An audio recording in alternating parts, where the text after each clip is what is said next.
Hello everyone, it's Jamal Thomas. Welcome to the Progressive Soapbox.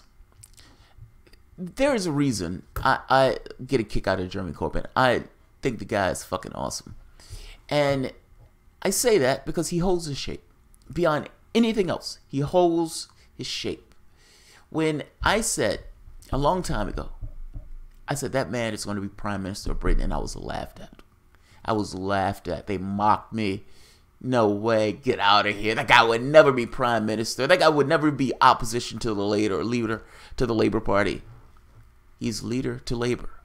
And fact is, if the election was held today, Theresa May would lose. The wag the dog stuff that's taking place with the spy and Skirple, or what's taking place with the stuff with the strikes, it's not working. He's still there. And he's being loyal opposition. That is, if you were in America and you saw American politics, there is no resistance in America. The fact that Jeremy Corbyn is there holding government accountable is breathtaking. It is beautiful to behold. When Donald Trump launches those missiles, nobody says, wait a minute, that's illegal. How are you launching missiles into another country? We're not under threat. We're not under attack. Syria is not on the border of North Carolina. Our interests is not being threatened. What are you doing? That's illegal. Nobody says that. Read the New York Times document immediately after the strikes. Read the Guardian after the strikes. The word legal will be nowhere in the document itself. To be fair, there are rumblings on the sidelines, but the people in the United States was fucking more hawkish. You had Lindsey Graham talking about we need to show Russia. And then the New York Times is like, yeah, despite the president's tough talk, this has been somewhat of a tepid bombing.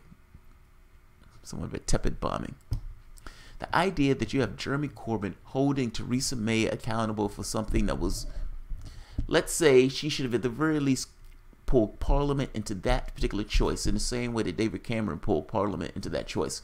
Because fact is, when David Cameron pulled Parliament into that choice, they told him no. They told him no. I am going to show part of this, and I'm probably going to do a video on the entirety of the exchange between Jeremy Corbyn and Theresa May, but I want to do a small segment on a very specific part. When they make these conversations about these airstrikes, they did this, and so we now need to strike, meaning we have a just cause, and so now we have a just war, as if those things are immediately tied to one another. At what point did the moment somebody annoy you, your only response is to punch them in the nose? For whatever reason, we've taken this as the only way to deal with foreign policy.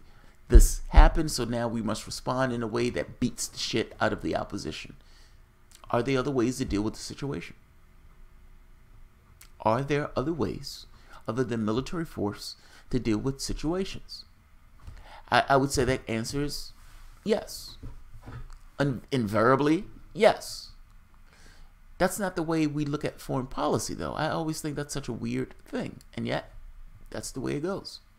Jeremy Corbyn is just making this point. Are there other ways of dealing with our affairs than destroying other nations? Because fact is, regardless of whether you think you have a just war or not, what is going to take place is similar to what took place in Iraq, what took place in Syria. What took place in Libya. I guess what I'm saying is, we have empirical evidence that it doesn't work. That your just war is essentially just killing other human beings. The government is 0.001% of the entirety of the country. And when you're smashing the country in order to get the government, what you're actually doing is just killing other human beings. The people that we were supporting in this particular conflict, when we were giving weapons and munitions, you realize we've allowed this war to bubble on for years. They always bring up how long this war have gone on and how many hundreds of thousands of lives have been lost. They never bring up the point that us supporting the terrorists in this regime, in this particular mix, allowed it to just bubble on and on and on, creating this meat locker where people were just getting chewed up. We shouldn't be in there. We should not have had anything to do with Syria in this way, and we should not have troops in Syria right now. And we damn sure should not have been doing military strikes against Syria. Jeremy Corbyn is calling Theresa May to account. And he makes a very specific argument that is unquestionable that I want to talk about because it's something that nobody ever brings up. It never comes up. It is the most obvious thing in the world, and yet nobody ever dares to touch it, especially not in the United States. So you can imagine there is a mind-blowing element as I watch this that he gets brought up here. Let's take a look at this video. This is a small segment of Jeremy Corbyn roasting Theresa May for those strikes and not bringing that strikes to Parliament so Parliament can vote on whether or not they carry those military strikes out. Let's take a look. It is right that Parliament has the power to support or stop the government from taking planned military action. A significant body of information, including intelligence, open source accounts, state that barrel bombs were used to deliver the chemicals. Mr. Speaker, does, for example, the humanitarian crisis in Yemen entitle other countries to arrogate to themselves the right to bomb Saudi airfields, especially given their use of banned cluster bombs and white phosphorus? Yes, yes, yes, yes, yes, yes, yes, yes, yes.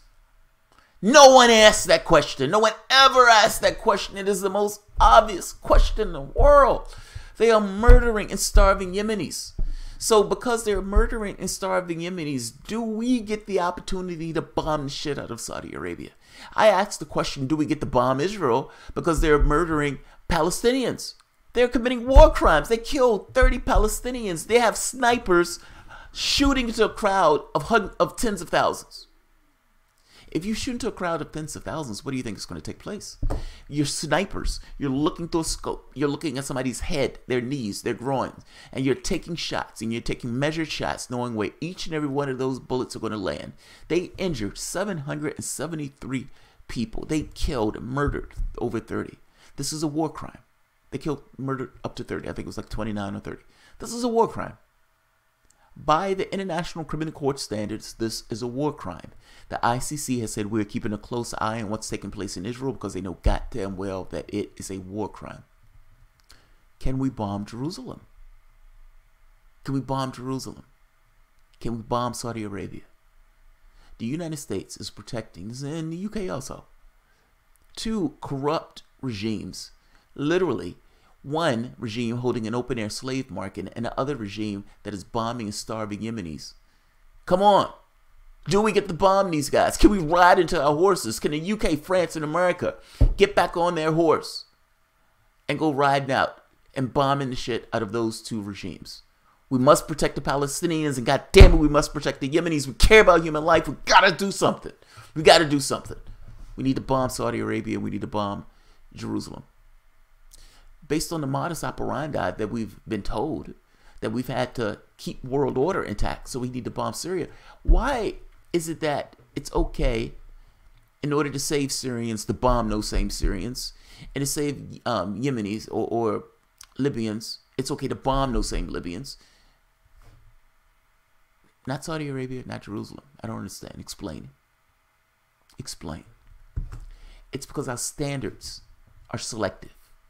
We want Assad out that seat, so for us, it's perfectly okay to bomb Assad. And at this point, we don't even know if a chemical attack has even taken place. There's been no investigation. So they're depending on Twitter and these type of sources and sources that they themselves have been paying money to that support. I'm talking about an independent source, the OPCW, something to that effect, looking to figure out what is taking place.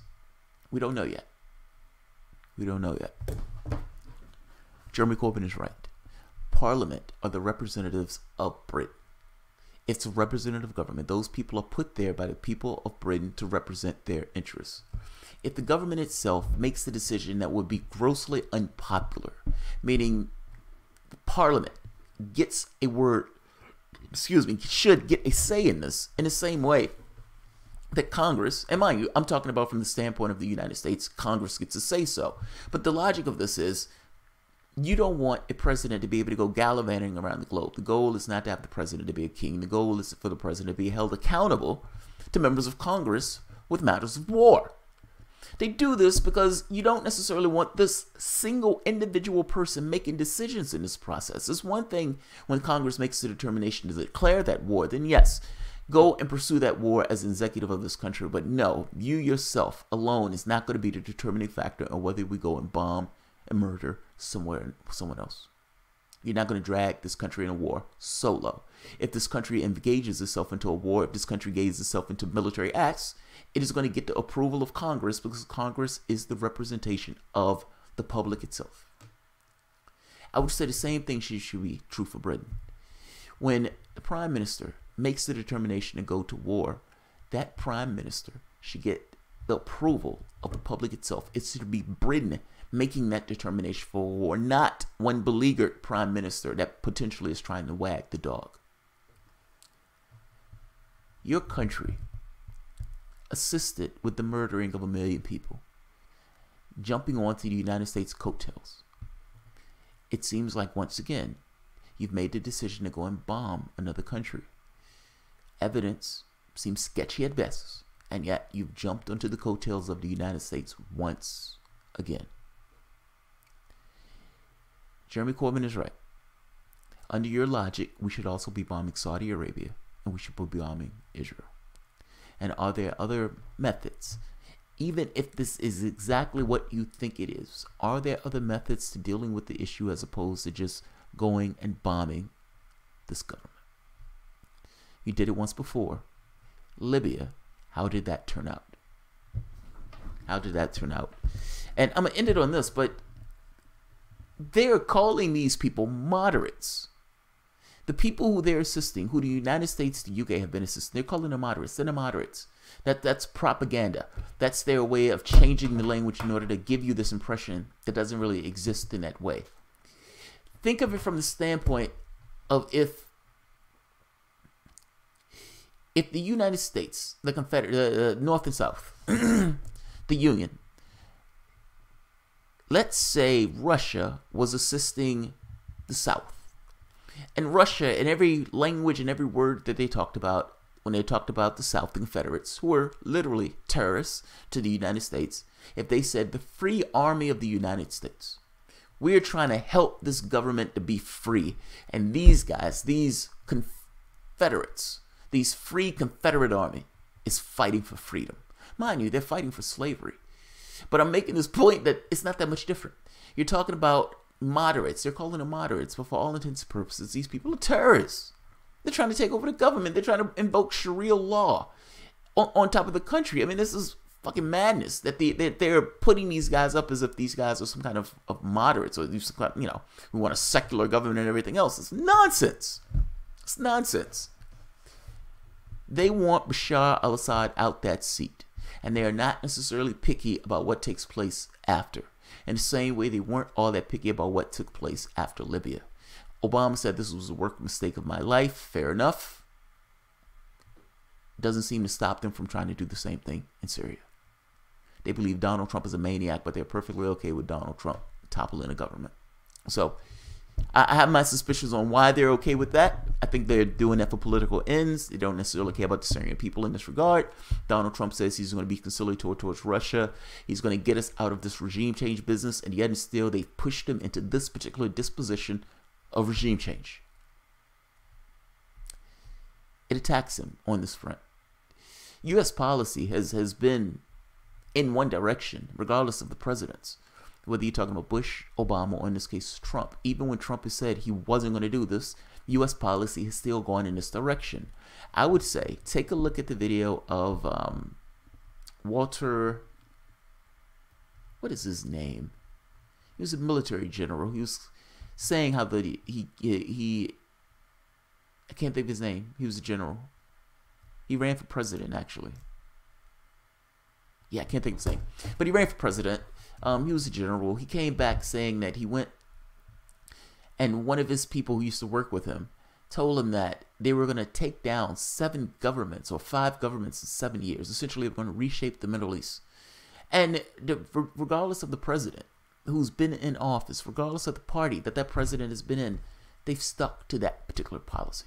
I can't think of his name. I know the people who are looking at the video are screaming at it. I can't remember his name. I'm sorry, guys. But I'll say look up 7. God damn it! You're gonna make me do it. You're gonna make me do it. I have to do it. I can't. I can't leave it. It's bugging the shit out of me not remembering. 5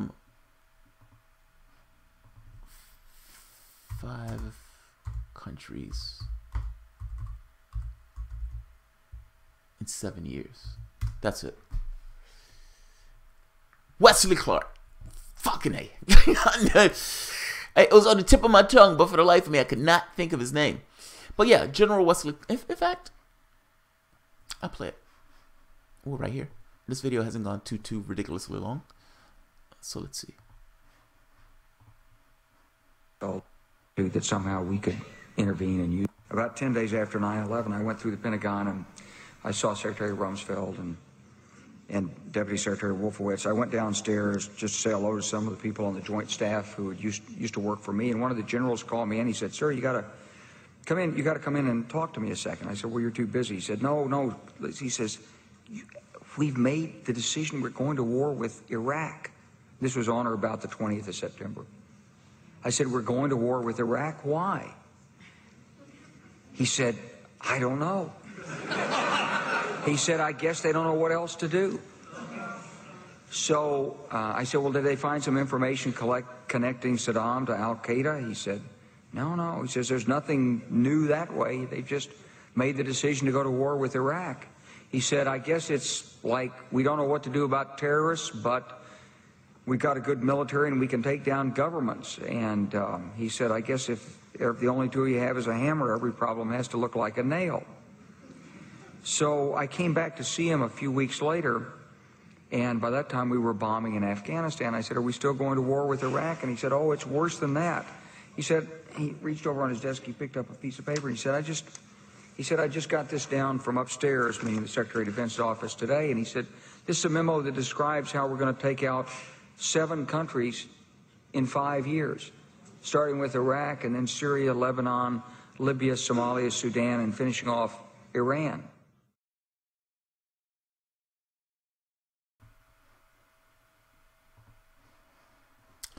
I will leave it at that. I'll leave it at that. And that has been our policy. I mean, it may not have necessarily been in that very specific border, but come on. We've been taking out one country after the next in the Middle East. And we have not been issuing freedom and everything else. We have been leaving fires in our wake. So, I would not be shocked that if the government of Syria went down, that they would be there getting oil contracts the very next day with whoever takes power. That's if anybody takes power. You might have a bunch of warlords fighting one another. If you talk to the people who are in Syria themselves, the refugees, I would imagine them telling you, we prefer not to live under terrorists. We may not necessarily love Assad. He's a strong man, yes. But we probably prefer not to live under terrorists. I say it this way. Blacks, Hispanics, and the unions don't necessarily love Democrats. They're just terrified of Republicans. They cling to Democrats because they're terrified of Republicans. It's not about loving the Democrat. In the same way that if you're in a situation where you have a bunch of maniac terrorists, well, a strong man may not necessarily be the best guy on the planet, but between the two, you may actually prefer the strong man, not because he's a great guy, but because terrorists are fucking terrorists. So, I'll leave it at that. I put the article at the bottom for you guys to see it for yourselves. Alright guys, if you enjoy the content, please feel free to share, like, subscribe, and of course, you can always support the Patreon. Thanks everyone.